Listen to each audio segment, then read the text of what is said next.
नमस्कार, मैं हूं अक्षता मौर्य। आइए रुक करते हैं फटाफट खबरों की ओर। सुप्रीम कोर्ट ने कुख्यात गैंगस्टर रहे मुख्तार अंसारी के बेटे अब्बास अंसारी को बड़ी राहत दी है। दरअसल सुप्रीम कोर्ट के लखनऊ में अब्बास अंसारी की जमीन पर पीएम आवास योजना के तहत गरीबों के लिए मकान बनाने की यूपी सरकार की योजना पर यथास्थिति बनाए रखने का आदेश है।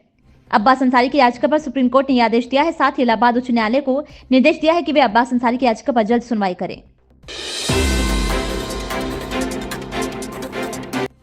प्रतिष्ठा द्वादशी उत्सव पर 11 जनवरी को राम मंदिर में विराजमान बालक राम पीताम्बरी पहनकर दर्शन देंगे। रामलला की उत्सव मूर्ति व बालक राम के लिए दिल्ली में विशेष वस्त्र तैयार किए जा रहे हैं। इन वस्त्रों की बुनाई व कढ़ाई सोने चांदी की तार से की जा रही है। साथ ही जगह जगह चांदी की छाप भी बनाई जा रही है। ये वस्त्र 10 जनवरी तक अयोध्या पहुंच जाएंगे। रामलला की प्राण प्रतिष्ठा की वर्षगांठ पर 3 दिवसीय समारोह 11, 12 व 13 जनवरी को आयोजित होगा। 11 जनवरी को समारोह का शुभारंभ रामलला के अभिषेक से होगा। आपके राष्ट्रीय संयोजक अरविंद केजरीवाल ने दिल्ली की जाट समुदाय को केंद्र की ओबीसी सूची में शामिल करने के लिए पीएम मोदी को पत्र लिखा। केजरीवाल ने लिखा कि केंद्र सरकार पिछले 10 सालों से लगातार जाट समाज के साथ धोखा कर रही है। केंद्र सरकार की वादाखिलाफी की वजह से दिल्ली के ओबीसी समाज के हजारों युवाओं के साथ अन्याय हो रहा है। लिस्ट में दिल्ली सरकार की ओबीसी लिस्ट में जाट समाज का नाम आता है। केंद्र सरकार की एक ओबीसी लिस्ट है। केंद्र सरकार की ओबीसी लिस्ट में दिल्ली का जाट समाज नहीं आता। तो दिल्ली यूनिवर्सिटी में जब बच्चे एडमिशन लेने जाते हैं तो उसमें दिल्ली के जाट समाज को रिजर्वेशन नहीं मिलता। दिल्ली यूनिवर्सिटी के कॉलेज में जाते हैं तो दिल्ली के जाट समाज को रिजर्वेशन मिलता है। केंद्र सरकार के किसी भी कॉलेज में या यूनिवर्सिटी में जाते हैं या केंद्र सरकार की किसी भी संस्था जैसे दिल्ली पुलिस हो गई, डीडी हो गई, उसमें नौकरी लेने जाते हैं तो दिल्ली के जाट समाज को उसमें रिजर्वेशन नहीं मिलता।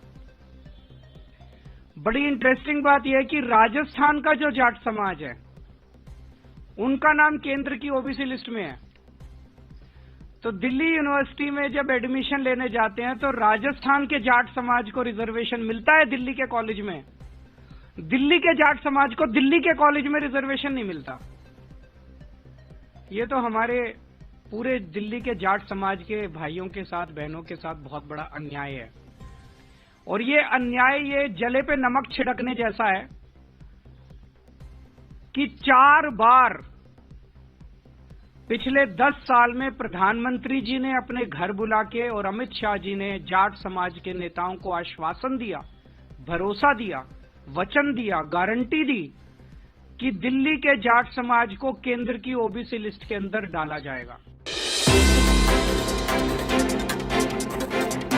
भाजपा संगठन के चुनाव की सरगर्मी के बीच पार्टी के राष्ट्रीय महामंत्री और प्रदेश अध्यक्ष के चुनाव के लिए पर्यवेक्षक बनाए गए विनोद तावड़े बुधवार को राजधानी पहुंचे। हालांकि एक मीडिया हाउस के कार्यक्रम में उनके यहां आने की बात कही जा रही है, लेकिन पूरे दिन भाजपा नेताओं की उनसे हुई मुलाकात से सियासी माहौल गर्म हो गया। तावड़े ने सीएम योगी आदित्यनाथ और उप मुख्यमंत्री केशव प्रसाद मौर्य से उनके आवास पर अलग अलग मुलाकात की।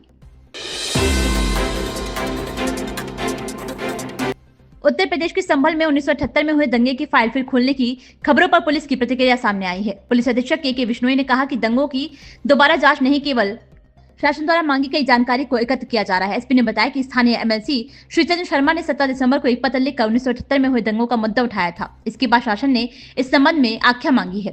पुलिस द्वारा दंगों से जुड़ी सूचनाएं तथा तथ्य जुटाए जा रहे हैं। भाजपा सांसद रामवीर सिंह बिधूड़ी ने माना कि केजरीवाल ने नियम कानून को दरकिनार कर शीश महल का निर्माण किया है। बिधूड़ी ने केजरीवाल को चुनौती दी कि वह अमर उजाला के मंच पर आए, उनसे खुली बहस करें। इससे दिल्ली वालों को पता चलेगा कि बीते 10 सालों में उन्होंने दिल्ली के साथ किस कदम विश्वासघात किया है। भाजपा अध्यक्ष जेपी नड्डा आज पार्टी की दिल्ली इकाई की चुनाव तैयारियों का जायजा लेंगे और राज्य चुनाव समिति और अन्य चुनाव पैनलों के साथ बैठक करेंगे। 70 सदस्यीय दिल्ली विधानसभा के लिए चुनाव 5 फरवरी को होंगे। वोटों की गिनती 8 फरवरी को होगी।